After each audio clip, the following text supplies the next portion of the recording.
20 महीने बाद मुड़ खुलिया करतारपुर साहिब लांघा। अज दर्शन करन जा रहा 100 श्रद्धालुओं का जत्था। RT-PCR की नैगेटिव रिपोर्ट ते वैक्सीन दियां दोवें डोजेज लाजमी। थोड़ी देर च टारी वाघा बॉर्डर तो रवाना होएगा सिखां दा जत्था। 855 श्रद्धालु जा रहे ने ननकाना साहिब। गुरु नानक देव जी के जन्म स्थान ते मनाउणगे प्रकाश पुरब। अज मुख्यमंत्री चरणजीत सिंह चन्नी नूं मिलणगियां पंजाब दीयां 32 किसान जथेबंदियां। सवेरे 11 बजे होएगी मीटिंग। DAP खाद, झोने की खरीद ते नरमे के मुआवजे का मुद्दा चुकणगे किसान। गुरनाम चडूनी ने अंबाला तो दिल्ली पैदल यात्रा का प्रोग्राम लिया वापस। कई किसान लीडरां दे विरोध तो बाद फैसला वापस लिया। चडूनी बोले, अंदोलन बचाउण लई देंगे हर कुर्बानी। दिल्ली NCR के प्रदूषण को लैके अज फिर होएगी सुप्रीम कोर्ट च अहम सुनवाई। पिछली सुनवाई दौरान सूबियां नूं दिते सन एमरजेंसी मीटिंग करके हल कड्ढण दे निर्देश। तरनतारन के कई मंजिला स्टोर च लगी भयानक अग। करोड़ों का सामान सड़ के होया स्वाह। फायर ब्रिगेड दीयां कई गड्डियां ने अग ते पाया काबू।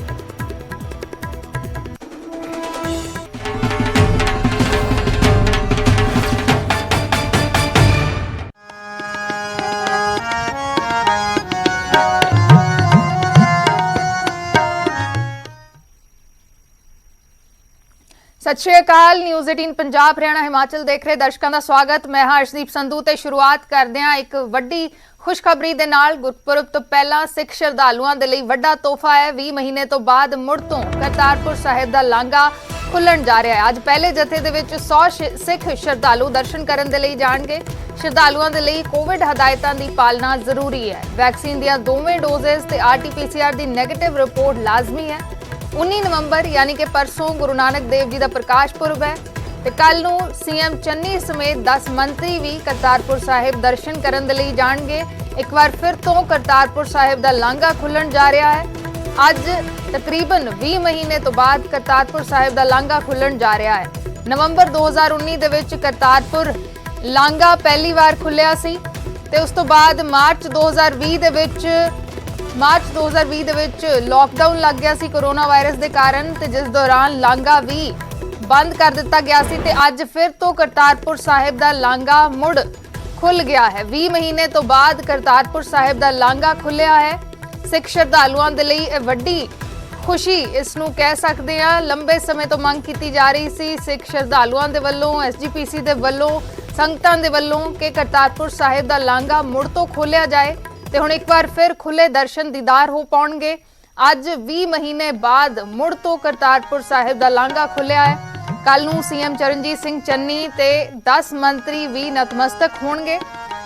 दर्शन करन दे लई कोविड गाइडलाइनस दी पालना करनी लाजमी होएगी। श्रद्धालुओं दे दोवें वैक्सीन दियां दोवें डोजेस ते RT-PCR लाजमी होएगा। जेड़े भी श्रद्धालु दर्शन करना चाहुंदे ने उन्हां दे लई ਇਹ लाजमी होएगा। अज दर्शनां दे लई पहला जत्था जा रहा है। 100 श्रद्धालु अज करतारपुर साहिब दे दर्शन कर पाउणगे। 20 महीने बाद ये दर्शन दीदार दोबारा हो रहे ने। अज करतारपुर साहिब दा लांघा मुड़ तो खुलिया है।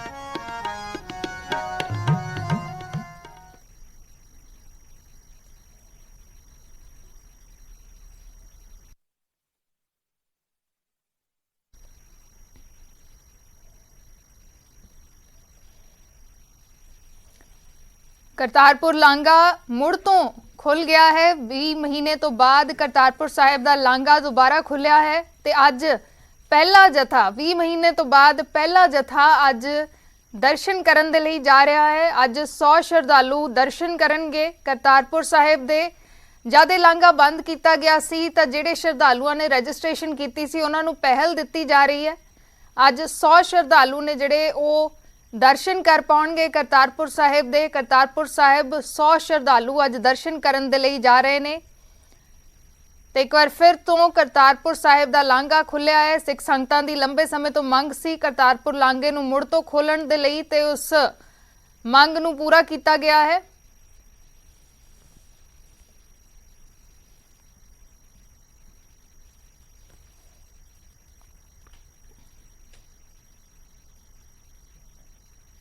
बहुत पहले से हमारे पुरख जो अरदास करते थे ये खुल जाए और खुला है। और थोड़े ही चिर के बाद में कोरोना आ गया। वो कोरोना की वजह से बंद हो गया। और फिर लोगों ने मतलब कि बहुत आस मरादा से किया भी ये खुल जाए, तो इससे बहुत लोगों को फ़ायदा भी है। और श्रद्धालु जो देखते हैं अभी हम लोग मतलब कि आगे गुरु नानक देव जी के घर में माथा टेकने के लिए जाएं, तो उनके लिए बहुत बड़ी ये बात है, खुशी की लहर है। खुलने के इंतज़ार में काफ़ी संगत जो इंतज़ार कर रही थी, और उसके बाद बंद होने के बावजूद भी संगत आती थी, लेकिन वो जा नहीं पाती थी उस बार, इसलिए वो वहीं जो बना हुआ स्थल बना हुआ है उसी से दर्शन दूरबीन से करती थी। लेकिन आज बहुत खुशी का दिन है कि ये अपना हमारी सरकार ने इसको खोल दिया है। जो संगत है वो यही काफ़ी देर से अरदास कर रही थी कि ये जो कॉरिडोर है खुल जाए और यहाँ पे एक बार फिर हमारे यहाँ पे रौनक है वो लग जाए। कोविड करके ही सारा बंद हो गया, कोरोना काल करके बड़ी किरपा हुई है महाराज दी। सरकारां दे भी धन्नवाद करते हैं, सरकारां दा भी ये कोरीडोर दोबारा खुल रहा वा, रौनक लगणगियां, बड़ी किरपा हुई है। डेरा बाबा नानक दी रौनक वधे।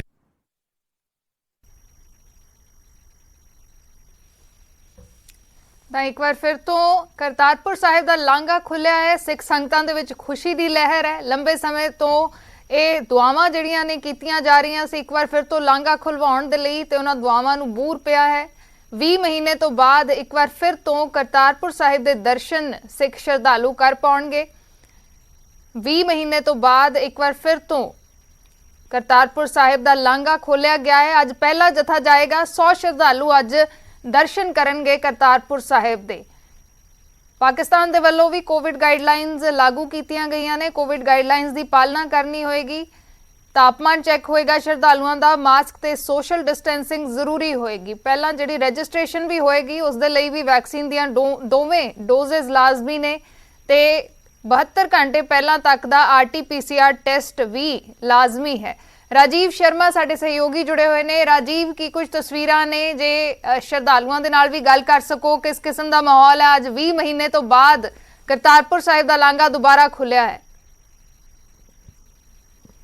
जी हाँ बिल्कुल अर्शदीप, जितों तक खुशी की गल है तो पूरे संसार दे विच जो नानक नाम लेवा संगत है वो इस चीज़ का इंतजार कर रही सी कि कदों इसनूं जो है दोबारा, क्योंकि कोविड के चलदे करीब 20 महीने बाद जो है करतारपुर कॉरीडोर नूं खोलण का फैसला सरकार वालों लिया गया। तो एक बार तस्वीरां जरूर असीं सांझियां करनियां चाहुंदे हां, क्योंकि हर कोई देखना चाहुंदा कि आखिरकार 20 महीनों के बाद जेकर इस लांघे नूं खोलिया गया तो किस तरीके का उत्थे माहौल है। पर मैं इत्थे दसना चाहुंदा कि कुछ देर पहलां एक जलंधर तो जो बाप बेटा इत्थे पहुंचे, उन्होंने मीडिया के नाल गलबात भी की और खुशी जाहिर की कि कल उन्होंने वालों अपलाई किया गया सी और अज उन्होंने ये शाम वेले परमिशन का मैसेज पहुंच चुकिया सी कि वो जा सकते हैं। तो हर कोई खुशकिस्मत अपने आप को समझ रहा। तो ये दसना मैं चाहना कि अज 20 महीनों बाद यानी कि 17 नवंबर नूं इस लांघे नूं जो है 100 श्रद्धालुओं का जिहड़ा जत्था, जिसनूं जत्था कहा जा रहा, हालांकि वक्रे वक्रे तौर पर जेकर कोई अपलाई करता तो इसनूं असीं जत्था तो नहीं कह सकते, पर हाँ जदों कॉरीडोर दे अंदर वो 100 श्रद्धालु पहुँचणगे तो उन्होंने एक एक करके जो है पाकिस्तान वाले पासे जो है करतारपुर साहब के दर्शनों के लिए भेजा जाएगा। तो कल यानी कि 18 ਅਤੇ 19 ਨਵੰਬਰ ਨੂੰ ਜੋ ਹੈ ਉਹ ਅਸੀਂ ਕਹਿ ਸਕਦੇ ਕਿ ਪੰਜਾਬ ਸਰਕਾਰ ਅਤੇ ਉਸ ਤੋਂ ਬਾਅਦ SGPC ਵੱਲੋਂ ਵੀ ਜਿਹੜਾ ਜੱਥਾ ਉਹ ਭੇਜਿਆ ਜਾਣਾ। ਤਾਂ ਅੱਜ ਇੱਕ ਰਸਮੀ ਜਿਹੜੀ ਸ਼ੁਰੂਆਤ, ਜਿਸ ਨੂੰ ਲੈ ਕੇ ਕਈ ਤਰ੍ਹਾਂ ਦੇ ਸਵਾਲ ਖੜੇ ਹੋ ਰਹੇ ਸੀ, ਸਿਆਸੀ ਪਾਰਟੀਆਂ ਵੱਲੋਂ ਕੇਂਦਰ ਸਰਕਾਰ ਨੂੰ ਲਗਾਤਾਰ ਘੇਰਿਆ ਜਾਂਦਾ ਸੀ ਕਿ ਆਖਿਰਕਾਰ ਜੇਕਰ ਕੋਵਿਡ ਤੋਂ ਬਾਅਦ ਬਹੁਤ ਸਾਰੀਆਂ ਐਸੀਆਂ ਥਾਵਾਂ ਜਿਨ੍ਹਾਂ ਨੂੰ ਖੋਲ੍ਹ ਦਿੱਤਾ ਗਿਆ ਜਿੱਥੇ ਬਹੁਤ ਜ਼ਿਆਦਾ ਭੀੜ ਹੁੰਦੀ ਹੈ, ਤਾਂ ਇਸ ਲਾਂਘੇ ਨੂੰ ਕਿਉਂ ਨਹੀਂ ਖੋਲ੍ਹਿਆ ਜਾ ਸਕਦਾ। ਤਾਂ ਇਸ ਕਰਕੇ ਸਰਕਾਰ ਵੱਲੋਂ ਜੋ ਕੋਵਿਡ ਪ੍ਰੋਟੋਕੋਲ ਨੇ ਉਹਨਾਂ ਨੂੰ ਜੋ ਹੈ ਉਹ ਮੁੱਖ ਰੱਖਦਿਆਂ ਹੋਇਆਂ ਲਾਂਘੇ ਨੂੰ ਖੋਲ੍ਹਿਆ ਗਿਆ। ਤਾਂ ਲੋਕਾਂ ਜਿਹੜੇ ਸ਼ਰਧਾਲੂ ਨੇ ਉਹਨਾਂ ਦੇ ਆਉਣ ਦਾ सिलसिला शुरू हो चुका। कुछ देर पहला जिस तरह मैं जिक्र किया कि जलंधर के रहने वाले जो 2 व्यक्ति वो इत्थे पहुँचे और उन्होंने कहा कि असी धन्नवाद करते हैं सरकार का और वाहेगुरु का शुकराना भी करते हैं कि उन्होंने पहली जिहड़ा अज यानी कि पहला जिहड़ा जत्था जाना 100 श्रद्धालु जिहड़े जाने ने तो उन्होंने विच जाण दा उन्होंने मौका मिल रहा। तो वो खुशकिस्मत भी खुद नूं महसूस कर रहे हैं। तो हुण अगे किस तरीके दे नाल आम जिहड़ी संगत है उसदे लई की नियम होणगे, इस बारे जो है सरकार वालों जल्द ये भी जानकारी दी जाएगी। पर अज जिस तरह तुसी भी जिक्र किया कि जो RT-PCR की रिपोर्ट है वो लाजमी की गई है। दूसरे पासे ਜਦੋਂ ਲਾਂਘਾ ਪਹਿਲਾਂ ਜਦੋਂ ਮਾਰਚ 2020 ਦੇ ਵਿੱਚ ਇਸ ਨੂੰ ਬੰਦ ਕੀਤਾ ਗਿਆ ਕੋਵਿਡ ਦੇ ਚੱਲਦਿਆਂ, ਤਾਂ ਉਸ ਤੋਂ ਪਹਿਲਾਂ ਸੰਗਤ ਜਿਹੜੀ ਜਿਸ ਤਰੀਕੇ ਦੇ ਨਾਲ ਜਾਂਦੀ ਸੀ, ਆਨਲਾਈਨ ਅਪਲਾਈ ਕੀਤਾ ਜਾਂਦਾ ਸੀ, ਬਾਕੀ ਸਾਰੇ ਨਿਯਮ ਅਤੇ ਸ਼ਰਤਾਂ ਉਹੀ ਰੱਖੀਆਂ ਗਈਆਂ ਨੇ। ਪਾਸਪੋਰਟ ਵੀ ਲਾਜ਼ਮੀ ਹੈ, ਸਿਰਫ ਤੇ ਸਿਰਫ ਜਿਹੜਾ ਕੋਵਿਡ ਨੂੰ ਲੈ ਕੇ ਜਿਹੜੇ ਨਵੇਂ ਨਿਯਮ ਨੇ ਉਹ ਜ਼ਰੂਰ ਲਾਗੂ ਹੋਣਗੇ। ਤਾਂ ਅੱਜ ਅਸੀਂ ਕਹਿ ਸਕਦੇ ਹਾਂ ਕਿ ਰਸਮੀ ਸ਼ੁਰੂਆਤ ਜਿਹੜੀ ਹੈ ਕਰਤਾਰਪੁਰ ਕੋਰੀਡੋਰ ਨੂੰ ਖੋਲ੍ਹਣ ਤੋਂ ਬਾਅਦ ਸੰਗਤ ਦੀ ਜਿਹੜੀ ਸਿਲਸਿਲਾ ਹੈ ਦਰਸ਼ਨਾਂ ਦਾ, ਉਸ ਦੀ ਸ਼ੁਰੂਆਤ ਹੋ ਚੁੱਕੀ ਹੈ।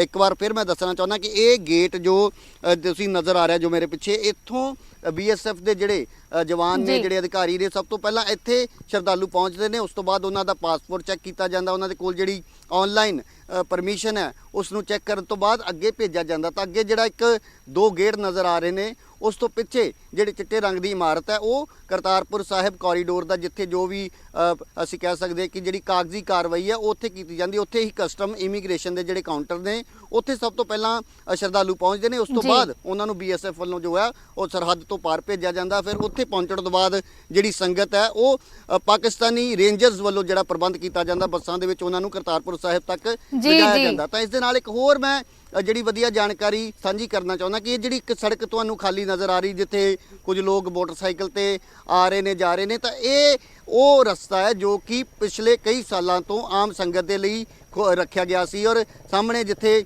ਇੱਕ ਗੇਟ ਨਜ਼ਰ ਆ ਰਿਹਾ, ਉੱਥੇ ਉਹ ਜਗ੍ਹਾ ਜਿੱਥੋਂ ਸੰਗਤ ਦੂਰਬੀਨ ਦੇ ਰਾਹੀਂ ਕਰਤਾਰਪੁਰ ਸਾਹਿਬ ਦੇ ਦਰਸ਼ਨ ਕਰਦੀ ਹੈ। ਤਾਂ ਜਦੋਂ ਅਸੀਂ ਕਹਿ ਸਕਦੇ ਕਿ ਕੋਵਿਡ ਦੇ ਕਰਕੇ ਭਾਵੇਂ ਲਾਂਘਾ ਬੰਦ ਹੈ, ਤਾਂ ਸੰਗਤ ਜਿਹੜੀ ਹੈ ਉਹ ਜਿਹੜੀ ਇੱਥੇ ਗੁਰਦੁਆਰਾ ਸਾਹਿਬ ਨਤਮਸਤਕ ਹੋਣ ਆਉਂਦੀ ਸੀ, ਤਾਂ ਦੂਰਬੀਨ ਦੇ ਰਾਹੀਂ ਜਿਹੜੇ ਦਰਸ਼ਨ ਕੀਤੇ ਜਾਂਦੇ ਸੀ। ਉਸ ਤੋਂ ਇਲਾਵਾ ਹੁਣ ਜਿਹੜੇ ਜਾ ਕੇ ਉੱਥੇ ਦਰਸ਼ਨ ਕਰ ਪਾਉਣਗੇ ਸ਼ਰਧਾਲੂ, ਜਿਵੇਂ ਤੁਸੀਂ ਦੱਸਿਆ ਕਿ ਲੰਬੇ ਸਮੇਂ ਤੋਂ ਹੁਣ 20 ਮਹੀਨੇ ਤੋਂ ਸ਼ਰਧਾਲੂ ਦੂਰਬੀਨ ਦੇ ਰਾਹੀਂ ਹੀ ਦਰਸ਼ਨ ਕਰ ਰਹੇ ਸੀ, ਲੇਕਿਨ ਇੱਕ ਵਾਰ ਫਿਰ ਤੋਂ ਲਾਂਘਾ ਹੈ ਜਿਹੜਾ ਉਹ ਖੋਲ ਦਿੱਤਾ ਗਿਆ ਹੈ। ਸ਼ੁਕਰੀਆ ਫਿਲਹਾਲ ਰਾਜੀਵ ਤਸਵੀਰਾਂ ਵਿਖਾਉਣ ਦੇ ਲਈ। ਤਾਂ ਇੱਕ ਵਾਰ ਫਿਰ ਤੋਂ ਕਰਤਾਰਪੁਰ ਸਾਹਿਬ ਦਾ ਲਾਂਘਾ ਖੁੱਲਿਆ, ਇੱਕ ਵਾਰ ਫਿਰ ਤੋਂ ਖੁੱਲੇ ਦਰਸ਼ਨ ਦੀਦਾਰ ਸੰਗਤਾਂ ਦੇ ਲਈ ਖੁੱਲ ਗਏ ਨੇ। ਇੱਕ ਵਾਰ ਫਿਰ ਤੋਂ ਸੰਗਤਾਂ ਜਾ ਸਕਣਗੀਆਂ ਕਰਤਾਰਪੁਰ ਸਾਹਿਬ, ਗੁਰਦੁਆਰਾ ਸਾਹਿਬ ਦੇ ਦਰਸ਼ਨ ਕਰ ਸਕਣਗੀਆਂ, ਉਸ ਪਵਿੱਤਰ ਮਿੱਟੀ ਨੂੰ ਛੂ ਸਕਣਗੀਆਂ।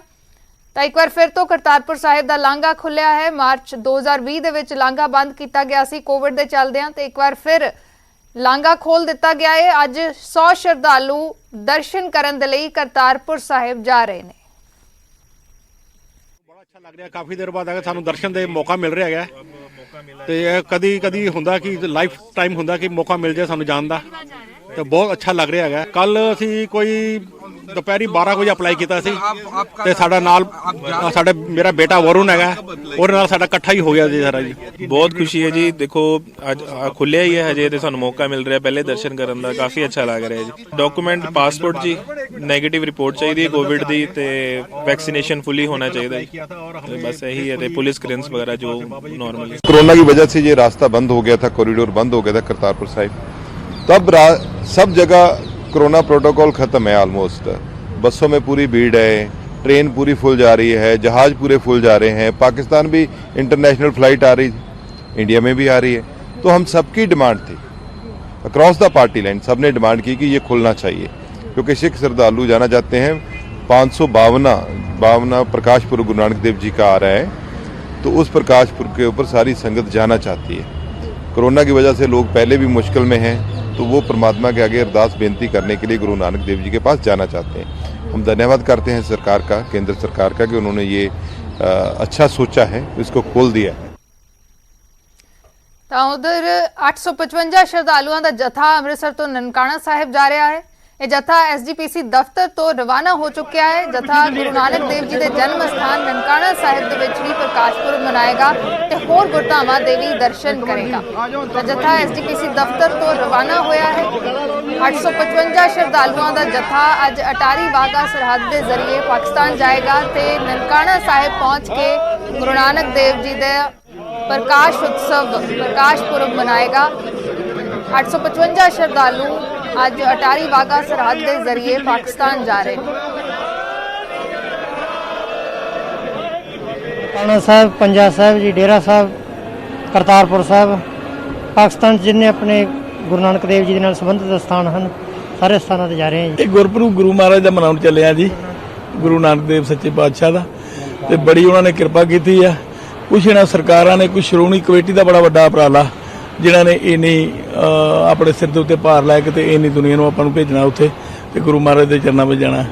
ਫਿਰ ਜਿਹੜਾ ਤੁਸੀਂ ਦੱਸਦੇ ਹੋ ਵੀ ਉਹ ਲਾਂਘਾ ਖੋਲਿਆ, ਇਹ ਬਹੁਤ ਬਹੁਤ ਧੰਨਵਾਦ ਹੈ ਇਹਨਾਂ ਸਰਕਾਰਾਂ ਦਾ ਜਿਨ੍ਹਾਂ ਨੇ ਇੰਨੀ ਗੱਲ ਸੋਚੀ ਆ। ਸ੍ਰੀ ਨਨਕਾਣਾ ਸਾਹਿਬ ਜੀ, ਪੰਜਾ ਸਾਹਿਬ ਤੇ ਗੁਰੂ ਕੇ ਲਾਹੌਰ ਅੱਜ ਸਾਰੇ ਦਰਸ਼ਨ ਮੇਲੇ ਕਰਕੇ ਆਵਾਂਗੇ। ਸਾਡਾ ਤਾਂ ਮੱਕਾ ਜੀ ਜੇ ਦੁਬਾਰਾ ਜਨਮ ਹੋਊਗਾ ਜਾਂ ਪਹਿਲੀ ਵਾਰ ਜਾ ਰਹੇ ਆ, ਸਾਡਾ ਤਾਂ ਦੁਬਾਰਾ ਜਨਮ ਹੋਣਾ ਉੱਥੇ ਜੀ। ਆਪਣਾ ਕਰਤਾਰਪੁਰ ਸਾਹਿਬ ਆ, ਉਸ ਤੋਂ ਬਾਅਦ ਪੰਜਾ ਸਾਹਿਬ ਹਨਾ ਤੇ ਨਨਕਾਣਾ ਸਾਹਿਬ ਤੇ ਸੱਚਾ ਸੌਦਾ, ਉਹਦੇ ਪੂਰੇ ਮਤਲਬ ਸਾਡਾ ਡੇਰਾ ਸਾਹਿਬ ਤੇ ਪੂਰਾ 9 ਦਿਨਾਂ ਦਾ ਹਨਾ ਯਾਤਰਾ ਇਹ ਪੂਰੀ, ਤੇ 26 ਨੂੰ ਸਾਡੀ ਵਾਪਸੀ ਹੈ। ਨਨਕਾਣਾ ਸਾਹਿਬ ਜਾਣਾ ਜੀ, ਗੁਰੂ ਨਾਨਕ ਸਾਹਿਬ ਦਾ ਗੁਰਪੁਰਬ ਮਨਾਉਣਾ ਜੀ, ਉਹਦੇ ਵਾਸਤੇ ਜਾ ਰਿਹਾ ਜੀ। ਡੇਰਾ ਸਾਹਿਬ, ਪੰਜਾ ਸਾਹਿਬ, ਨਨਕਾਣਾ ਸਾਹਿਬ ਜੀ। ਪਰਮਾਤਮਾ ਖੁੱਲਾ ਹੀ ਰੱਖੇ, ਸਾਨੂੰ ਇਸੇ ਤਰ੍ਹਾਂ ਹੀ ਦਰਸ਼ਨ ਕਰਵਾਉਂਦੇ ਰਹਿਣ ਗੁਰੂ ਰਾਮਦਾਸ ਜੀ। ਗੁਰੂ ਰਾਮਦਾਸ ਜੀ ਦੀ ਮਿਹਰ ਹੋਈ ਆ ਸਾਡੇ ਤੇ, ਅਸੀਂ ਤਾਂ ਜਾ ਰਹੇ ਹਾਂ। ਅਸੀਂ ਨਨਕਾਣਾ ਸਾਹਿਬ ਜਾ ਰਹੇ ਜੀ, ਪਾਕਿਸਤਾਨ ਦੇ ਗੁਰਦੁਆਰੇ ਜਿਹੜੇ ਗੁਰਧਾਮ ਨੇ ਸਾਡੇ, ਉਹਨਾਂ ਦੀ ਯਾਤਰਾ ਵਾਸਤੇ। ਤੇ ਨਨਕਾਣਾ ਸਾਹਿਬ, ਪੰਜਾ ਸਾਹਿਬ, ਲਾਹੌਰ ਤੇ ਆਪਣੇ ਫਰੂਖਾਬਾਦ ਤੇ ਰੋਡੀ ਸਾਹਿਬ, ਇਹ ਗੁਰਦੁਆਰੇ ਦਰਸ਼ਨ ਵਾਸਤੇ। ਜੈਸੇ ਤੋਂ ਗੁਰਦੁਆਰਾ ਨਨਕਾਣਾ ਸਾਹਿਬ ਅੱਜ ਸ਼ਾਮ ਦੇ ਵਿਸ਼ਰਾਮ ਹੈ। ਕੱਲ ਨੂੰ ਨਨਕਾਣਾ ਸਾਹਿਬ ਰਹਿ ਕੇ ਪਰਸੋਂ ਨੂੰ 19 ਤਰੀਕ ਨੂੰ ਸਾਹਿਬ ਸ੍ਰੀ ਗੁਰੂ ਨਾਨਕ ਦੇਵ ਜੀ ਦਾ ਪ੍ਰਕਾਸ਼ ਦਿਹਾੜਾ ਸਮੁੱਚੇ ਸਿੱਖ ਜਗਤ ਦੇ ਸੰਗਤ ਨਾਲ ਰਲ ਕੇ ਮਨਾਵਾਂਗੇ। ਉਸ ਤੋਂ ਬਾਅਦ 20 ਤਰੀਕ ਨੂੰ ਪੰਜਾ ਸਾਹਿਬ ਗੁਰਦੁਆਰਾ ਸਾਹਿਬ ਦੇ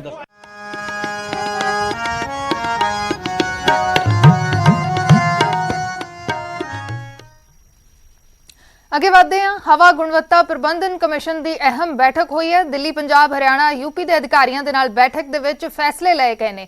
에ਅਰ ਕੁਆਲਿਟੀ ਇੰਡੈਕਸ ਨੂੰ ਥੱਲੇ ਲਿਆਉਣ ਦੇ ਲਈ 10 ਕਦਮ ਚੁੱਕਣ ਤੇ ਫੈਸਲਾ ਲਿਆ ਗਿਆ ਹੈ। NCR ਦੇ ਵਿੱਚ ਸਾਰੇ ਸਿੱਖਿਆ ਅਦਾਰੇ ਅਗਲੇ ਹੁਕਮਾਂ ਤੱਕ ਬੰਦ ਰਹਿਣਗੇ, ਕੇਵਲ ਆਨਲਾਈਨ ਕਲਾਸਾਂ ਹੀ ਲੱਗਣਗੀਆਂ। NCR ਦੇ ਵਿੱਚ ਘੱਟੋ-ਘੱਟ 50% ਸਰਕਾਰੀ ਮੁਲਾਜ਼ਮ ਘਰਾਂ ਤੋਂ ਕੰਮ ਕਰਨਗੇ। ਨਿੱਜੀ ਅਦਾਰਿਆਂ ਨੂੰ 21 ਨਵੰਬਰ ਤੱਕ ਅਜਿਹਾ ਕਰਨ ਦੇ ਲਈ ਕਿਹਾ ਗਿਆ ਹੈ। ਗੈਰ ਜ਼ਰੂਰੀ ਸਮਾਨ ਦੀ ਢੋਆ-ਢੁਆਈ ਵਾਲੇ ਟਰੱਕਾਂ ਦੀ ਐਂਟਰੀ ਬੰਦ ਰਹੇਗੀ। ਦਿੱਲੀ NCR ਦੇ ਵਿੱਚ ਡੀਜ਼ਲ ਜਨਰੇਟਰ ਦੇ ਰੋਕ ਰਹੇਗੀ। ਰੇਲਵੇ, ਮੈਟਰੋ, ਹਵਾਈ ਅੱਡੇ, ਰਾਸ਼ਟਰੀ ਸੁਰੱਖਿਆ ਨੂੰ ਛੱਡ ਕੇ ਬਾਕੀ ਸਾਰੇ ਨਿਰਮਾਣ ਕੰਮਾਂ ਤੇ ਰੋਕ ਰਹੇਗੀ। ਸੜਕ ਤੇ ਨਿਰਮਾਣ ਸਮੱਗਰੀ ਢੇਰ ਕਰਨ ਵਾਲੇ ਵਿਅਕਤੀਆਂ, ਸੰਗਠਨਾਂ ਤੇ ਜੁਰਮਾਨਾ ਲੱਗੇਗਾ। ਵੱਧ ਤੋਂ ਵੱਧ ਗਿਣਤੀ 'ਚ water sprinkler, anti smog gun ਲਾਏ ਜਾਣਗੇ। ਤਾਂ ਕਈ ਵੱਡੇ ਫੈਸਲੇ ਲਏ ਗਏ ਨੇ, ਕਈ ਸਾਰੇ ਫੈਸਲੇ ਇਸ ਬੈਠਕ ਦੇ ਵਿੱਚ ਲਏ ਗਏ ਨੇ। ਹੋਰ ਵੀ ਕੀ ਫੈਸਲੇ ਲਏ गए ने उन्होंने बारे भी जानकारी ले लेने हैं। साडे सहयोगी सुशील पांडे दिल्ली तो जुड़े हुए हैं। सुशील, क्या कुछ अहम फैसले इस बैठक में हुए हैं? जी देखिए, साफ तौर से कुछ बड़े फैसले हुए हैं प्रदूषण को रोकने के लिए। हालांकि पंजाब की सरकार की तरफ से एक एफिडेविट दाखिल किया गया सुप्रीम कोर्ट में, जिसमें पंजाब सरकार ने केंद्र सरकार पर हमला किया है। पंजाब सरकार की तरफ से सुप्रीम कोर्ट में ये कहा गया है कि केंद्र से किसानों को लेकर और पराली जलाने से नियंत्रित करने को लेकर जो एमएसपी का रेट है वो 100 रुपए कुंटल से अधिक मुआवजा देने के लिए हमने केंद्र सरकार से कहा था, लेकिन केंद्र सरकार की तरफ से इस मामले में कोई भी फैसला नहीं लिया गया, जिसकी वजह से इसका कोई फायदा नहीं हुआ। हालांकि सेंटर की तरफ से सुप्रीम कोर्ट में वर्क फ्रॉम होम को लेकर पिछली बार कहा गया था, लेकिन सुप्रीम कोर्ट में आज ये स्पष्ट कर दिया है कि केंद्र सरकार जो है वो वर्क फ्रॉम होम के पक्ष में नहीं है। हालांकि उनकी तरफ से ये कहा गया है कि कोविड के चलते पहले ही कामकाज जो है वो बहुत प्रभावित हुए हैं, लिहाजा वर्क फ्रॉम होम से कोई ज्यादा फायदा नहीं होगा। लेकिन जो हलफनामा केंद्र सरकार ने सुप्रीम कोर्ट में दाखिल किया है, उस हलफनामे के मुताबिक केंद्र सरकार ने ये कहा है कि जो केंद्रीय कर्मचारी हैं उनको ऑफिस आने के लिए जो कार पूलिंग है उसको लेकर उनकी तरफ से एडवाइजरी जारी की गई है। यानी कि केंद्र सरकार के जो तमाम कर्मचारी हैं या जो बड़े अधिकारी हैं वो कार पूलिंग करके, यानी कि एक कार में 2 से 3 अधिकारी आपस में बैठकर आ सकते हैं, जिससे हो सकता है कि प्रदूषण पर थोड़ा सा लगाम लगाया जाए। तो ये तमाम जो चीजें हैं वो फिलहाल कोर्ट की तरफ से आज हलफनामे के तौर पर ये कही गई है। हालांकि ये भी कहा गया है कि जो कंस्ट्रक्शन साइट्स हैं उनको फिलहाल तत्काल रूप से बंद कर दिया गया है। केवल जो जरूरी जो फिलहाल योजनाएं हैं, परियोजनाएं हैं, उन्हीं को फिलहाल चलने की इजाजत दी गई है। इसी बीच एक और डेवलपमेंट हुआ है, जो मजदूर संघ हैं यानी कि दिल्ली और हरियाणा के तमाम जो मजदूर संघ हैं वो सुप्रीम कोर्ट पहुंच गए हैं प्रदूषण के मामले पर। उनकी तरफ से ये कहा गया है कि अगर अचानक कंस्ट्रक्शन साइट्स पर चीजें बंद कर दी जाएंगी तो उनके खाने और पीने की समस्याएं आने वाले दिनों में उत्पन्न हो जाएंगी। लिहाजा हरियाणा, दिल्ली, पंजाब इन तमाम राज्यों को सुप्रीम कोर्ट निर्देश दे कि उन तमाम मजदूरों के लिए जो वित्तीय संकट उत्पन्न होने वाली है उसको लेकर एक कार्य योजना तैयार की जाए, और साथ ही साथ अगर कंस्ट्रक्शन साइट्स तुरंत बंद किया जाता है तो उसके लिए 15 दिन पहले ही नोटिस जारी किया जाए। इन तमाम पहलुओं पर फिलहाल सुप्रीम कोर्ट आज सुनवाई करेगा, लेकिन साफ तौर से जो बड़ी बातें हैं वो यही है कि पंजाब की तरफ से केंद्र सरकार पर आरोप लगाते हुए कहा गया है कि पंजाब सरकार ने समय रहते उन्हें कोई मुआवजा नहीं दिया है। केंद्र सरकार की तरफ से कहा गया है कि कारपूलिंग की एक बड़ी वजह है, कारपूलिंग अगर किया जाए तो उससे लोगों को राहत मिलेगी। अब देखना बेहद अहम होगा कि आज जब 10:30-11 बजे इस पूरे मामले की अहम सुनवाई होगी तो कोर्ट की तरफ से क्या कुछ अहम आदेश जारी किया जाता है। जी शुक्रिया सुशील पूरी जानकारी के लिए। ਤਾਂ ਕਈ ਵੱਡੇ ਫੈਸਲੇ ਲਏ ਗਏ ਨੇ। 에ਅਰ ਕੁਆਲਿਟੀ ਇੰਡੈਕਸ ਥੱਲੇ ਲਿਆਉਣ ਦੇ ਲਈ 10 ਕਦਮ ਚੁੱਕਣ ਤੇ ਫੈਸਲਾ ਲਿਆ ਗਿਆ ਹੈ। ਐਨਸੀਆਰ ਦੇ ਵਿੱਚ ਸਾਰੇ ਸਿੱਖਿਆ ਅਦਾਰੇ ਅਗਲੇ ਹੁਕਮਾਂ ਤੱਕ ਬੰਦ ਰਹਿਣਗੇ, ਕੇਵਲ ਆਨਲਾਈਨ ਕਲਾਸਾਂ ਲੱਗਣਗੀਆਂ। ਐਨਸੀਆਰ ਦੇ ਵਿੱਚ ਘੱਟੋ-ਘੱਟ 50% ਸਰਕਾਰੀ ਮੁਲਾਜ਼ਮ ਘਰਾਂ ਤੋਂ ਕੰਮ ਕਰਨਗੇ। ਨਿੱਜੀ ਅਦਾਰਿਆਂ ਨੂੰ ਵੀ 21 ਨਵੰਬਰ ਤੱਕ ਅਜਿਹਾ ਹੀ ਕਰਨ ਦੇ ਲਈ ਕਿਹਾ ਗਿਆ ਹੈ। ਗੈਰ ਜ਼ਰੂਰੀ ਸਾਮਾਨ ਦੀ ਢੋਆ-ਢੁਆਈ ਵਾਲੇ ਟਰੱਕਾਂ ਦੀ ਐਂਟਰੀ ਬੰਦ ਹੋਏਗੀ। ਦਿੱਲੀ ਐਨਸੀਆਰ ਦੇ ਵਿੱਚ ਡੀਜ਼ਲ ਜਨਰੇਟਰ ਤੇ ਰੋਕ ਰਹੇਗੀ। रेलवे, मैट्रो, हवाई अड्डे, राष्ट्रीय सुरक्षा ਨੂੰ ਛੱਡ ਕੇ ਬਾਕੀ ਸਾਰੇ ਨਿਰਮਾਣ ਕੰਮਾਂ ਤੇ ਰੋਕ ਰਹੇਗੀ। ਸੜਕ ਤੇ ਨਿਰਮਾਣ ਸਮੱਗਰੀ ਢੇਰ ਕਰਨ ਵਾਲੇ ਵਿਅਕਤੀਆਂ, ਸੰਗਠਨਾਂ ਤੇ ਜੁਰਮਾਨਾ ਲੱਗੇਗਾ। ਵੱਧ ਤੋਂ ਵੱਧ ਗਿਣਤੀ ਦੇ ਵਿੱਚ water sprinkler, anti smog gun ਲਗਾਏ ਜਾਣਗੇ। ਫਿਊਲ ਇੰਧਨ ਦੀ ਵਰਤੋਂ ਵਾਲੇ ਉਦਯੋਗਾਂ ਨੂੰ ਕੇਵਲ ਉਦੋਂ ਹੀ ਚੱਲਣ ਦੀ ਮਨਜ਼ੂਰੀ ਹੋਏਗੀ ਜਦੋਂ ਗੈਸ ਦੀ ਵਰਤੋਂ ਕਰਨਗੇ ਜਾਂ ਫਿਰ ਉਹਨਾਂ ਨੂੰ ਬੰਦ ਕਰਨ ਦੀ ਜ਼ਰੂਰਤ ਹੋਏਗੀ। ਦਿੱਲੀ ਦੇ 300 ਕਿਲੋਮੀਟਰ ਦੇ ਦਾਇਰੇ ਦੇ ਵਿੱਚ 11 ਥਰਮਲ ਪਲਾਂਟਾਂ ਚੋਂ 6 ਚ 30 ਨਵੰਬਰ ਤੱਕ ਕੰਮ ਬੰਦ ਕਰਨਾ ਪਏਗਾ। 10 ਸਾਲ ਤੋਂ ਵੱਧ ਵਾਲੇ ਡੀਜ਼ਲ ਜਾਂ ਫਿਰ 15 ਸਾਲ ਤੋਂ ਵੱਧ ਵਾਲੇ ਪੈਟਰੋਲ ਵਾਲੇ ਜਿਹੜੇ ਵਾਹਨ ਨੇ ਉਹ ਸੜਕਾਂ ਤੇ ਨਹੀਂ ਆਉਣਗੇ। ਤਾਂ ਇਹ ਫੈਸਲੇ ਲਏ ਗਏ ਨੇ। ਇਸ ਬੈਠਕ ਦੇ ਵਿੱਚ ਵੱਡੀ ਬੈਠਕ ਹੋਈ ਹੈ ਜਿਸ ਦੇ ਵਿੱਚ ਫੈਸਲੇ ਲਏ ਗਏ ਨੇ। ਲੇਕਿਨ ਦੂਸਰਾ ਜੋ ਕਈ ਚੀਜ਼ਾਂ ਨੇ ਉਸ ਦੇ ਉੱਤੇ ਵੀ ਸੁਣਵਾਈ ਹੋਣੀ ਹੈ। ਜਿਵੇਂ ਸੁਸ਼ੀਲ ਦੱਸ ਰਹੇ ਸਨ ਕਿ ਮਜ਼ਦੂਰ ਸੰਘ ਦੇ ਵੱਲੋਂ ਸੁਪਰੀਮ ਕੋਰਟ ਦਾ ਰੁਖ ਕੀਤਾ ਗਿਆ ਹੈ। ਪੰਜਾਬ ਸਰਕਾਰ ਨੇ ਕੇਂਦਰ ਤੇ ਇਲਜ਼ਾਮ ਲਾਏ ਨੇ, ਕੇਂਦਰ ਨੇ ਆਪਣੀ ਸਫਾਈ ਦਿੱਤੀ ਹੈ। ਤਾਂ ਕਈ ਚੀਜ਼ਾਂ ਅਹਿਮ ਨੇ, ਕਈ ਅਹਿਮ ਫੈਸਲੇ ਵੀ ਨੇ, ਲੇਕਿਨ ਅੱਜ ਫਿਰ ਤੋਂ ਸੁਣਵਾਈ ਹੋਏਗੀ ਇਸ ਮਾਮਲੇ ਦੇ ਵਿੱਚ।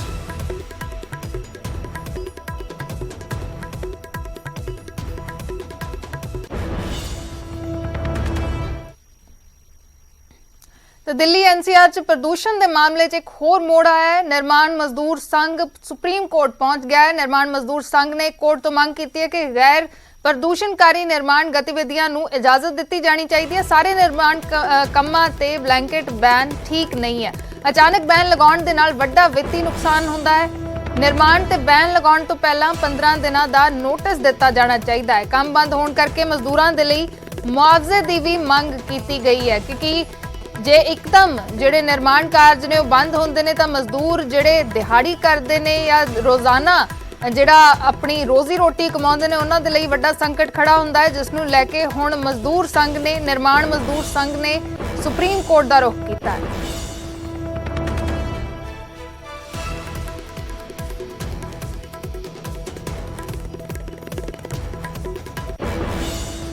इस वेले की वड्डी खबर प्रदूषण के मसले ते सुप्रीम कोर्ट च सुनवाई शुरू हो चुकी है। पंजाब सरकार ने हल्फनामा दाखिल किया है। पंजाब सरकार ने कहा है कि केंद्र पराली ना साड़न लई किसानां नूं मुआवजा देवे। तां मुआवजा देण दी गल पंजाब सरकार दे वल्लों चुकी गई है। केंद्र ते इल्जाम लाए गए ने। प्रदूषण के मसले ते एक बार फिर तो सुप्रीम कोर्ट दे विच सुनवाई शुरू हो चुकी है ते पंजाब सरकार दे वल्लों हल्फनामा दाखिल किया गया है। केंद्र पराली ना साड़न दे लई किसानां नूं मुआवजा देवे, ये मंग रखी गई है। 100 रुपए प्रति क्विंटल मुआवजा देने की मांग की गई है।